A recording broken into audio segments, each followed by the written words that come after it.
Alhamdulillahilladzi bibayanihi nahtadi wa bi burhanihi naqtadi.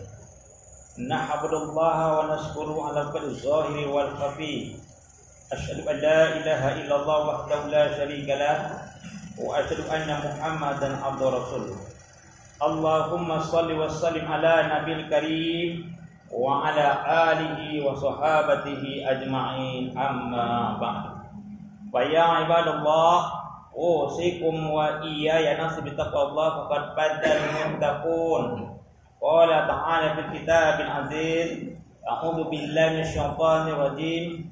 Ya ayyuhan nasu u'budu rabbakumul ladzi khalaqakum walladzina min qablikum la'allakum tattaqun. Shadaqallahul azim. Kaum muslimin salat Jumat di dalam Masjid Daud Ali, Medan Sunggal yang saya hormati. Pertama-tama marilah kita panjatkan puji dan syukur kehadirat Allah. Karena dengan nikmatnya kita dapat berkumpul di masjid yang kita cintai ini. Selawat beriring salam selalu kita curahkan kepada Nabi besar Muhammad sallallahu alaihi wasallam, Nabi akhir zaman, tidak ada lagi nabi setelah beliau. Kaum muslimin salat Jumat yang dimuliakan oleh Allah Subhanahu wa taala. Bencana akan silih berganti yang akan datang maupun wabah kalau orang-orang yang hadir di dunia ini adalah orang-orang yang angkuh dan sombong. Bahkan yang kena efeknya bukan hanya mereka. Orang-orang yang baik saja bisa kena efeknya. Di mana sekarang kita masjid sudah mulai dibatasi dalam melaksanakan ibadah sholat. Salam pun antara kita dengan yang lainnya saling mencurigai apakah kena nanti daripada COVID-19 apa tidak. Inilah yang Allah janjikan di surah Al-Anfal 25, wattaqu fitnatan la tusibanna alladziina zalamu minkum khassah, dan peliharalah dirimu daripada sisaan yang tidak hanya menimpa orang-orang zalim.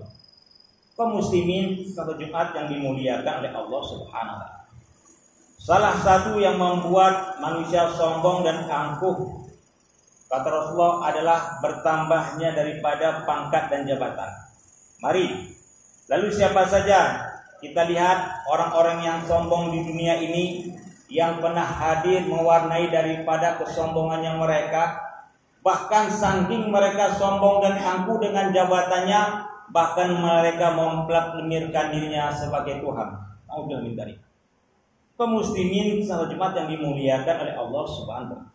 Kan'an, anak Nabi Nuh yang begitu Nabi Nuh sayangin, bahkan ketika ada bencana mau datang, Nabi Nuh mengharapkan anak supaya ikut kepada beliau. Wahai anakku, marilah naik ke kapal ini. Tidak ada yang selamat wahai anakku. Percayalah, Allah telah memberikan kapal ini untuk keselamatan bagi kita. Lalu apa kata Kan'an dengan para pengikutnya? Wahai Abi, kami akan naik ke gunung yang lebih tinggi. Apakah Tuhan Abi mampu menenggelamkan gunung yang saya pijak ini? Begitu sombong Kan'an dengan kata-katanya. Lalu apa yang terjadi? Allah memberikan yang namanya banjir dan musibah yang luar biasa, sehingga tersapu semua orang-orang yang sombong dan durhaka kepada Allah Subhanahu wa taala. Kaum muslimin salat Jumat yang dimuliakan oleh Allah Subhanahu wa taala. Sampai ke hari ini saja tidak. Zaman terus berputar, waktu terus berubah. Lahir lagi manusia yang tak kalah hebatnya. Dengan kekuasaannya 400 tahun yang meliputi timur dan barat, dia merasa paling hebat. Lalu datanglah sang Nabi menyuruh untuk berimanlah kepada Allah. Lalu apa katanya?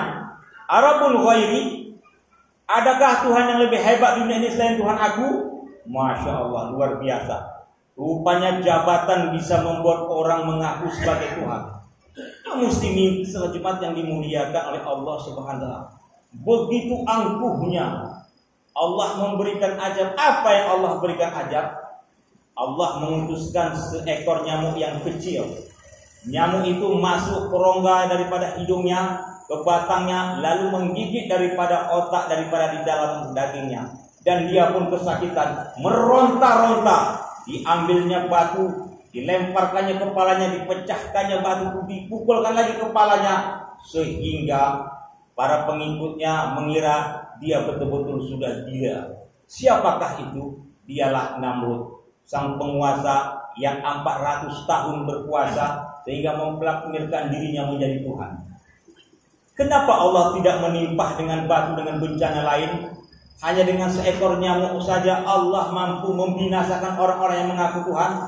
Itulah kaum muslimin, keangkuhan yang luar biasa yang ditunjukkan oleh Namrud. Kaum muslimin salat Jumat yang dimuliakan oleh Allah Subhanahu wa taala. Selesaikah itu? Tidak. Dunia terus berputar. Tahun berganti tahun, musim pun berubah. Sebetulnya yang hidup orangnya lakonnya itu saja. Akan tetapi yang para pemainnya yang hanya berbeda. Lahir lagi generasi yang paling canggih, yaitu generasi yang luar biasa. Siapakah generasi itu? Ketika ada anak-anak kecil yang baru lahir laki-laki, disembelihnya hidup-hidup, dia takut akan nanti merebut kekuasaannya. Dia takut nanti kekuasaannya akan goyang. Lalu datanglah sang Nabi menyuruh beriman kepada Allah. Apa kata sang raja ini? Ana rabbukumul a'la. Akulah Tuhan kalian yang paling tinggi. Masya Allah. Dengan jabatan dan hebat, rupanya orang bisa memproklamirkan diri juga menjadi Tuhan. Inilah ngerinya jabatan. Kalau jabatan salah dipegang sama orang-orang yang beriman, bukan hanya hebat mengaku sebagai pimpinan, bahkan dia memproklamirkan diri menjadi Tuhan saking hebatnya. Ketika orang sudah ketakutan semua, tak berani menghadapi dia, semua banyak kekuatan dia, maka dia pun lupa sehingga dia memproklamirkan diri sebagai Tuhan. Masih banyak kaum muslimin salat Jumat yang dimuliakan oleh Allah Subhanahu wa taala. Manusia-manusia tipe seperti Namrud dan Fir'aun di zaman abad milenium ini. Lalu kaum muslimin, Allah menenggelamkan yang namanya Fir'aun dengan air. Dari kerongkongannya masuk air, masuk lagi sampai membasahi daripada paru-paru dan segala macam tubuhnya masuk air. Kaum muslimin, sebodoh-bodohnya anak kecil, tidak ada yang bisa masuk air walaupun dia belajar minum ke dalam paru-parunya. Tapi Fir'aun, sang raja di raja yang mengatakan Tuhan, adakah Tuhan lain selain aku, katanya, bahkan dia tenggelam di laut yang dalam itu. Kaum muslimin Jumat yang dimuliakan oleh Allah Subhanahu wa taala. Kenapa Allah tidak menghajar Fir'aun dengan kilat, dengan batu yang besar? Kenapa dengan air? Karena pada saat itu dulu pernah ada seorang anak kecil yang tidak berdaya dihanyutkan oleh ibunya ke dalam lautan atau ke dalam sungai Nil. Di pertemuan itulah Allah ingin menunjukkan si anak laki-laki yang kecil yang tak mampu itu sanggup mengarungi daripada air, sementara raja di raja terkapar tenggelam yang mengaku sebagai Tuhan di dalam lautan. Kaum muslimin Jumat yang dimuliakan oleh Allah Subhanahu wa taala. Selesaikah zaman? Zaman belum selesai. Lahir lagi manusia yang tak kalah canggihnya. Siapakah dia? Datang lagi seorang raja Abraha, sang penguasa dari Yaman yang selalu mengatakan, mana itu Tuhan? Ketika dia ingin memproklamirkan dirinya juga sebagai Tuhan, dia menghancurkan yang namanya Ka'bah. Dia ingin meratakan Ka'bah jangan sampai Ka'bah ini menjadi kunjungan daripada orang-orang yang bertakwa. Dia mengklaim dirinya yang paling hebat. Dia paksa gajah-gajah itu untuk berjalan untuk menyerang Ka'bah. Sang gajah pun sebetulnya tahu tidak ingin menghancurkan rumah Allah. Akan tetapi manusia yang laknatullah yang mengaku paling hebat ini tidak tahu bagaimana keinginan daripada gajah juga. Dipaksanya dengan pawangnya gajah itu mau tidak mau dengan keterpaksaan untuk menyerang Baitullah. Tapi apa yang terjadi? Wa arsa alaihim tayran ababil. Allah mengirimkan burung-burung yang kecil menghancurkan daripada tentara-tentaranya sehingga Abraham terkapar. Kaum muslimin salat Jumat yang dimuliakan oleh Allah Subhanahu wa taala. Waktu terus berputar, musim terus berubah, manusia berganti. Sebetulnya lakonnya ini saja. Akan tetapi pemainnya saja yang berubah-ubah. Lahir lagi manusia yang tak kalah hebatnya, Abu Lahab dengan Abu Jahal. Apakah gerangan daripada beliau? Beliau adalah paman Rasulullah Sallallahu Alaihi Wasallam yang ketika itu terkenal daripada hebat daripada orang-orang Mekah, menganggapnya adalah sang penguasa Mekah. Kaum muslimin salat Jumat yang dimuliakan oleh Allah Subhanahu wa taala. Lalu datang Rasulullah Sallallahu Alaihi Wasallam mengajak daripada pamannya, wahai paman, marilah beriman kepada Allah, kesakanlah Allah. Wahai Muhammad, kamu telah menghina daripada peradaban Arab kami. Kami yang memiliki 4 Tuhan saja kami kewalahan dalam memutuhi daripada bidang ekonomi. Susah kami mencari makan dengan 4 Tuhan. Kamu mengajak menyembah 1 Tuhan. Kau pikir kamu siapa? Tak patut kau mengajak kami. Dengan siasat yang hebat pula Abu Lahab dengan Abu Jahal berkompromi untuk membunuh Rasulullah Sallallahu Alaihi Wasallam. Kaum muslimin salat Jumat yang dimuliakan oleh Allah Subhanahu wa taala. Inilah hebatnya daripada bagaimana siasat daripada Abu Jahal dan Abu Lahab. Kita lihat sekarang, mereka menghukum Rasulullah Sallallahu Alaihi Wasallam. Tapi apa yang terjadi? Rasulullah tidak akan pernah bisa mereka tangkap. Tabbat yada Abi Lahab wa tab. Celakalah kedua tangan daripada Abu Lahab. Kaum muslimin salat Jumat yang dimuliakan oleh Allah Subhanahu wa taala. Selesai daripada peristiwa mereka, apakah ada peristiwa lagi? Zaman terus berputar, kehidupan terus berubah. Waktu yang hanya akan menceritakan siapa saja mereka yang pernah hadir, yang menjadi pembangkang daripada kehebatan itu. Lahir lagi kaum muslimin salat Jumat yang dimuliakan oleh Allah Subhanahu wa taala, manusia Mustafa Kamal Atatürk, yaitu di Turki sana 1924. Dia mengatakan memproklamasikan daripada menghancur daripada peradaban Islam. Apa gerangan daripada yang diperbuat dia? Dia ingin supaya akar-akar Islam daripada kedaulatan daripada kerajaan daripada Utsmaniyah hilang begitu tidak pernah membekas di bumi yang namanya di bumi Turki ini. Yang pertama, dia proklamasikan apa? Dirobahnya Al-Quran menjadi bahasa Turki, tidak ada pakai bahasa dari Allah, bahasa Arab, dirobahnya total. Al-Quran dirobahnya, lalu pemandangan azan tidak boleh dengan bahasa Arab, mesti bahasa Turki dirobahnya. Lalu kaum muslimin, Masjid Ayatul Sofia yang masjid umat Islam 500 tahun, umat Islam sholat di sana, dirobah dia menjadi museum supaya jangan ada orang yang sholat, supaya jangan ada orang yang meminta doa kepada Allah. Lalu apalagi kaum muslimin, wanita-wanita muslimat yang ketika itu yang memakai jilbab dianjurkan supaya tidak memakai jilbab, dianjurkannya memakai rok pendek dan segala macam. Tidak ada yang boleh memakai baju daripada busana muslim. Dia tidak ingin melihat peninggalan Islam ada di namanya di Turki kaum muslimin. Lalu apalagi kaum muslimin, kita lihat pelajaran umat Islam dihadapi daripada pelajaran sekuler. Tidak ada boleh umat Islam mengenal Tuhannya. Tidak boleh umat Islam memproklamasikan daripada Allahu Akbar. Diajarkannya bagaimana budaya Barat untuk mengenal daripada dunia yang modern. Kaum muslimin salat Jumat yang dimuliakan oleh Allah Subhanahu. Lalu apa yang terjadi dengan Mustafa Kamal Atatürk, bapak daripada penghancur peradaban Islam yang memproklamasikan diri? Dia diberikan oleh Allah penyakit yang panas tubuhnya luar biasa. Tiap hari dia merasa kepanasan yang luar biasa, sehingga daripada kawan-kawannya mengira dia sudah gila, berlari ke sana berlari ke sini.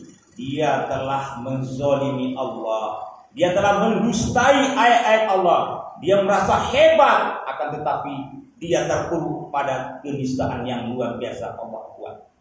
Lalu kaum muslimin salat Jumat yang dimuliakan oleh Allah Subhanahu wa taala. Selesaikah dunia? Dunia belum selesai. Dunia terus berputar pada porosnya yang ditumandai oleh orang-orang yang munafik, orang-orang yang anti kepada Tuhan, yang selalu mengatakan mana itu Tuhan, di mana berada Tuhan. Lahir lagi kaum muslimin 1948 yang lebih dahsyat lagi di negeri kita. Kejadiannya di Madiun, seluruh santri dibunuh, pondok pesantren dibakar, Al-Quran dihancurkan dan dipijak-pijak, para ulama disembelih di depan daripada masyarakat yang banyak.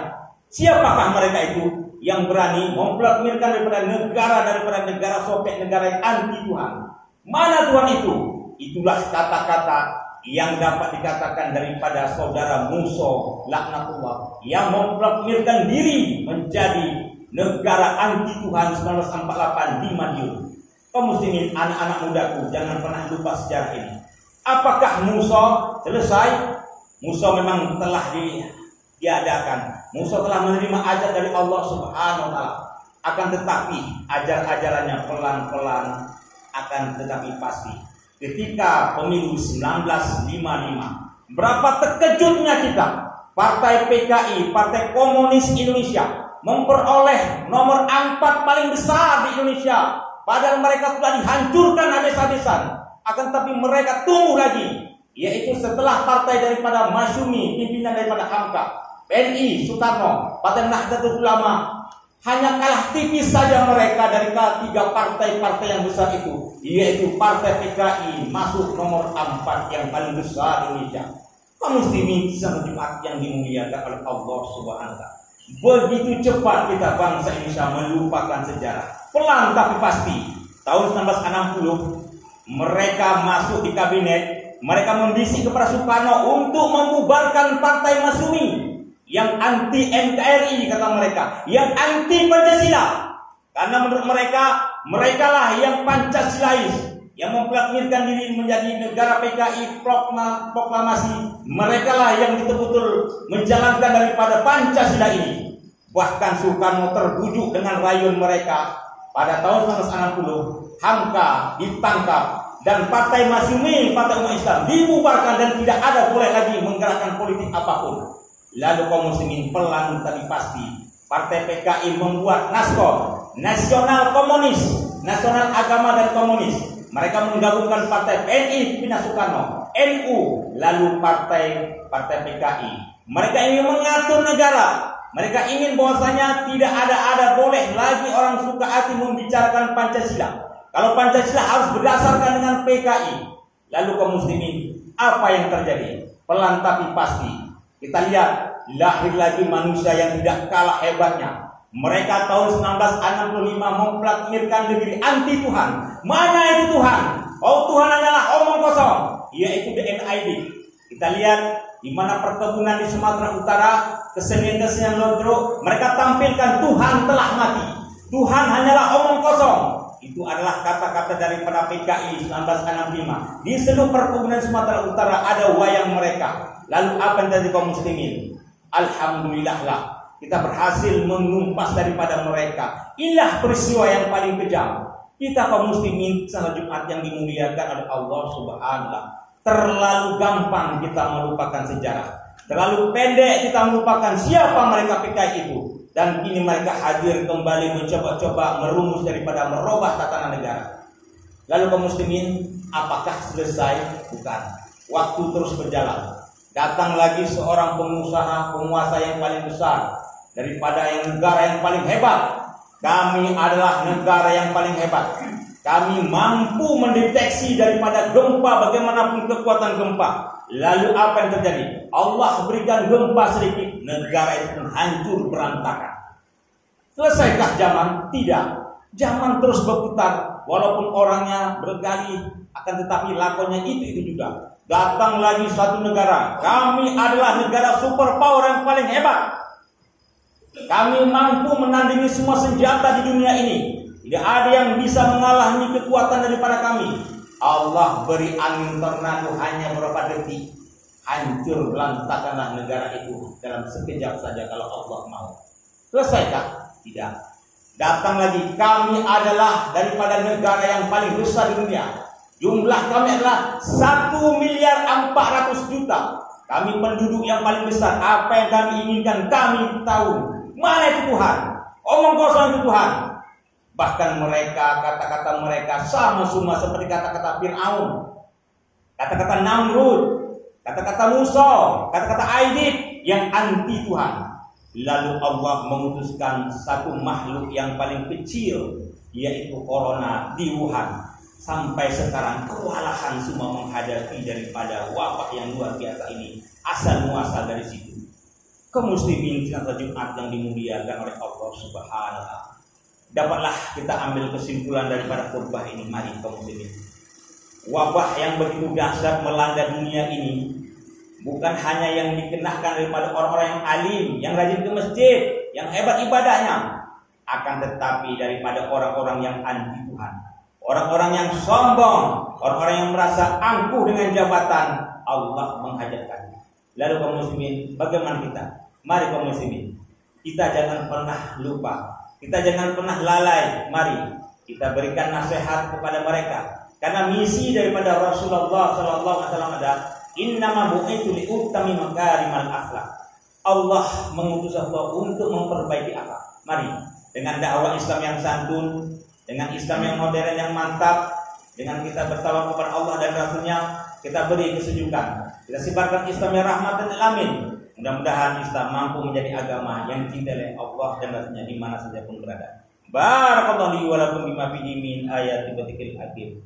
Wattaqullah minni wa lakum tilawatahu innahu huwas samiul alim.